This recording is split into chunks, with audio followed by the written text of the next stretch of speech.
organic, unpredictable, unknown, lovely, beautiful, a sense of fulfillment. This is part of the pleasures of life and not the chores of life.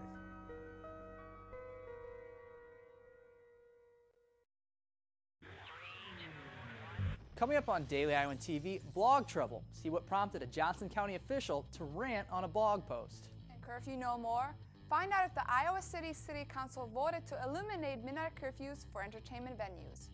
And in sports, we catch up with former Hawkeye Micah Hyde as he prepares for the NFL Combine. That's all coming your way next. Daily Iowan TV starts now. I'm Tom Brokaw. For more than 100 years now, the University of Iowa community has been waking up to the Daily Iowan. Today, it's the largest newsroom in eastern Iowa. And now you can see the news every night on Daily Iowan TV and get it anytime worldwide at dailyiowan.com.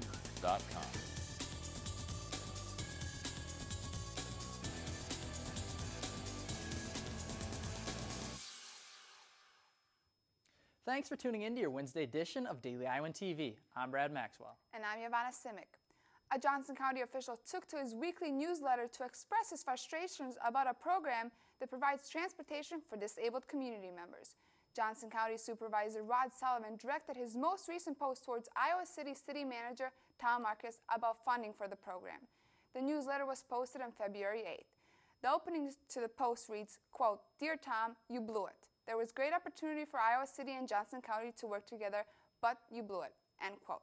Sullivan told Daily Iowan TV, quote, "This is just one of the usual weekly emails. I'm concerned that the social compact that exists in this county could be going away. I just hope that he understands the gravity of the things I'm describing," end quote. Iowa City City Manager Tom Marcus did not have much to say in response to the post, but he did tell Daily Iowan TV, quote, "I would say everybody is entitled to their own opinion. I would guess that we'll speak at some point, but we will move forward as we intend to do on most issues. I'm not going into any specific commentary," end quote. Read more about the post and community responses in Thursday's edition of the Daily Iowan. And we go from one local government official to another. This time, though, that official is hanging up his hat. Iowa City Fire Chief Andy Rocca has announced that he will retire on May 13th. Rocca is an Iowa City native who has served with the city's fire department for nearly 35 years. When I think about somebody dialing 911 and whatever their problem is, be it a fire or medical emergency or something else, to go out there and make a positive difference in that person's life on potentially one of the worst days of their life, it's been a very rewarding experience. Under his leadership, the Iowa City Fire Department was one of only 128 agencies in the world to be awarded accredited agency status. He's been a wonderful supervisor and somebody that has taken us actually to new heights. Chief Rocca's contributions to the fire department have been tremendous, but now he has some big plans for the future. Have a good summer and enjoy the family. That's really high on my list. And people under the legal drinking age will now officially be able to stay in an entertainment venue past midnight. The Iowa City City Council unanimously approved the final reading of the ordinance Tuesday night, passing it into law. 19 and 20-year-olds will now be able to stay in venues like Gabe's and the Iowa City Yacht Club without receiving a ticket from police. Councilors said they support local venues and bringing businesses back to their establishments, but there are still concerns about underage drinking. The new law will go into effect February 28th. And still to come on Daily Iowan TV, meteor in Iowa City. Find out how one that hit 166 years ago is still sticking around today. And in sports, a winter storm has delayed Iowa's showdown with Nebraska, but it hasn't delayed our crew. We preview Saturday's clash with the Cornhuskers. But first, let's go to Logan Edwards for a look at your local weather forecast. Logan? Thanks, Brad. We will have some snow on the way, but we won't see it tomorrow during the day. Thursday morning will bring us temps in the mid-teens with some clouds in the sky Thursday afternoon. Those temps will reach a high of 27 degrees with even more clouds rolling in. The snow will start Thursday night as temps stay in the high 20s. And looking ahead to the rest of the week, the snow will continue through Friday night with temps hovering around the 30s. Saturday and Sunday, clouds will take place of snow and the temps will stick around the low 30s. On Monday, the snow will be back with temperatures reaching a high of 36 degrees. And on Tuesday, we will have temperatures in the mid-30s. That's all I have for weather. Back to you guys at the desk. Thanks, Logan. Russians wishing on a shooting star Friday saw come closer than they hoped. As it turns out, what they saw isn't too different from around here. Daily Iowan TV reporter Kelsey Clemmy has the story. On Friday, people in Russia witnessed a 10,000-ton meteor whiz overhead. Exploding with the energy of 30 times that of the Hiroshima bomb, thousands of windows shattered. While halfway across the world, these types of incidences are closer than you may think. In fact, reminders that Iowa City has seen these types of brushes with the universe are as close as the old Capitol Museum. February 25th of 1847 is an important day for Hawkeye students, as it's when the Iowa legislature established the University of Iowa. It was actually established upstairs in this building, but meanwhile, a meteor was flying overhead. The meteor flew over Iowa City and landed in Lynn County, and this chunk was found in the Cedar River. The meteor is very similar to the kind that flew over Russia. The Marion meteorite was the first historical one to fall in Iowa. When the old Capitol Museum reopened in 1976, this chunk of meteor was given to the then UI President Sandy Boyd as a gift. It's actually a hidden gem. Sometimes it goes on and off display depending on if we have space. It's on display now for permanent time, but sometimes people don't always know about it. They don't think that a historic site is going to have what is considered more of a science-based item, but because of the importance to the university, it's here in this building. While the old Capitol Museum might not necessarily be known for science, one building that certainly is at the University of Iowa is Van Allen Hall. We caught up with some astronomers there to figure out how this meteor was able to so easily pass by everyone's eyes except for those that caught it on their cameras. That's small enough where it wasn't reflecting enough light where anybody picked it up. So the little ones that are like the one on Thursday over Russia, you'll probably have a hard time finding them until they're right on top of you. In Iowa City, space is closer than you think. Kelsey Clemmy, Daily Iowan TV. Meteors come into the atmosphere all the time, but thankfully rarely hit near cities. The University of Iowa College of Law announced Wednesday that it will now host the UI Center for Human Rights. Leaders of the center announced that last fall the center would close during the summer of 2013 due to funding issues.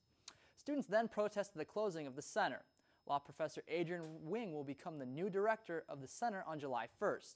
The dean of the College of Law told the Daily Iowan that the college is the new home of the center, but wants to continue working with other departments.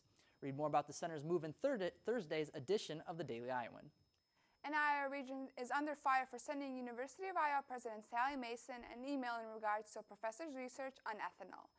Regent Bruce Rastatter wrote in an email on January 30th, quote, "The industry would appreciate being able to provide factual information so this professor isn't uninformed. Is there a way to accomplish that?" End quote. The email comes after UI engineer Professor Jerry Schooner published work saying biofuel production has a negative effect on the state because it draws too much water from aquifers. The email drew in mixed opinion, but Schooner told the Daily Iowan he believes Rastatter did not overstep his boundaries as a regent. And now for a Hawkeye sports update, let's go to Eric Dawn. Eric. Hello and welcome back once again to the Daily Iowan TV Sports Studio. As always, we have a great show for you tonight. We bring you an exclusive interview with Micah Hyde and get you set for Saturday's Hoops Date with Nebraska. I won't waste any more of your time. Let's get right to it. While football season may be over, there is never an off season for college players preparing to make it in the NFL. Former Iowa defensive back Micah Hyde is one of the many players dreaming of hearing his name called on draft day. Daily Iowan TV sports reporter Andy Constable sat down with Micah as he gets ready for the Combine. Andy Constable sitting alongside Micah Hyde. Micah, thanks for joining us here. Thank you for having me today. You have arguably your toughest tryout coming up this weekend in the NFL Combine. Can you just talk about what you've been doing to prepare yourself for this? Well, obviously trying to prepare best to my ability. I've been working out with the strength staff here at the University of Iowa, with Chris Doyle. He's one of the best strength coaches in the nation, and he's just been a lot of the scouts talking about 40 time, and I got to run fast at the 40, so that's been my #1 goal. And that was one of your listed weaknesses, I have to say, on the NFL Combine stat sheet about you was your speed. What have you been doing to improve upon that? Just there's a lot of things that go into it. Whether it's your 10-yard and your start, and just trying to get the top speed as quick as possible. So there's a lot of things that go into it, and I've I put 100% trust in Coach Doyle and his staff to get me ready for it. And every day has been a process, and I can feel myself getting faster. And going back to this being, one of your toughest tryouts of your life, arguably, does that put any pressure on you? Do you feel any nerves going into it? To be 100% honest, I think my mom's nervous. No family, nerves from Micah Hyde. Okay, I'm excited to get to it and show what I got. But at the end of the day, I've been doing these drills. I've been doing this stuff my whole life, and it's not a football game. It's not something to get butterflies over. I played an all-star game already, and all the scouts were down there, and we got interviewed, and we kind of started off the whole foundation of this process, and I met with a lot of guys. And there's a lot of guys down there who were nervous, and you could just tell the way they were playing. They were really nervous. So right. That's the worst way to go out there, especially as a DB, to go out there nervous and stiff and stuff like that. So I'm just going out there, have a good time, and try to do my best. All right, and for those of us, obviously we're all not D1 college football players. Can you break down? Really? No, we're not. Okay. Surprising, right? I look like I could be a college football player now. Exactly. Could you break down how the combine works? What going into it? What are you gonna see? Well, I haven't even got the itinerary yet, but I know that I'm leaving on Saturday, and I know that Vandenberg, he's leaving this Wednesday, so he's gonna be down there a little longer than I am. And first day is more. It's a lot of interviews. A lot of do drill work, and they measure you. They measure your hands. They measure everything about you. It's a long process, and they ask you every single question in the book. They want to know exactly what type of person you are before they draft you, and I understand that 100%. So they're gonna go down there and they're gonna get every little ounce out of you and pressure you with every answer and all that stuff. So. Be sure to tune in next week for part 2 of our interview as Annie sits down once again with Micah, this time recapping his experience at the Combine. The expected winter storm across the Midwest has moved Iowa's game against Nebraska from Thursday to Saturday. Luckily for you, there are no snow days here at the sports studio. Daily Iowan TV's Kate Constable has everything you need to know as the Hawks prepare to take on the Huskers. Kate? Thanks, guys. The Iowa men's basketball game against Nebraska that was initially supposed to be held this Thursday has been moved to Saturday due to weather conditions. So the team is busy using these few extra days to prepare. We are going to talk a few numbers. 70 is our first important number. The Hawks are 13-1 when scoring 70 points or more. Now this is good news for Hawk fans because right now Fran's squad is averaging 72 points per game in Big Ten play. Next up is 60. Over the past 3 years, the Hawks are 24-0 when holding their opponents to 60 points or less. This could be trouble for the Huskers because right now they're only averaging 56 points per game in their Big Ten play. Now personnel-wise, 16 points is the goal for either Devin Marble or Aaron White. Iowa is 8-1 when Whitey scores 16 or more, and Marble is averaging 15.4 points in wins this season. Now, I know that's a lot of numbers to throw at you, but the most important thing to remember is that the game has moved from Thursday to Saturday. That's all. Back to you guys. Thanks, Kate. Just a reminder, Iowa's game at Nebraska tips off at 1 p.m. Saturday. That's all we have for you tonight. Brad, Giovanna, back to you at the desk. Thanks, Eric. And only with Daily Iowan TV can you get a sneak peek at Thursday's pages of the Daily Iowan. Read about the Iowa City School District plans for the future of preschoolers. And find out about President Mason's plan to help more students graduate with a nursing degree from Iowa. That's your latest edition of Daily Iowan TV. Be sure to check us out at the same time tomorrow or anytime online at dailyiowan.com. Thanks for watching and have a great night.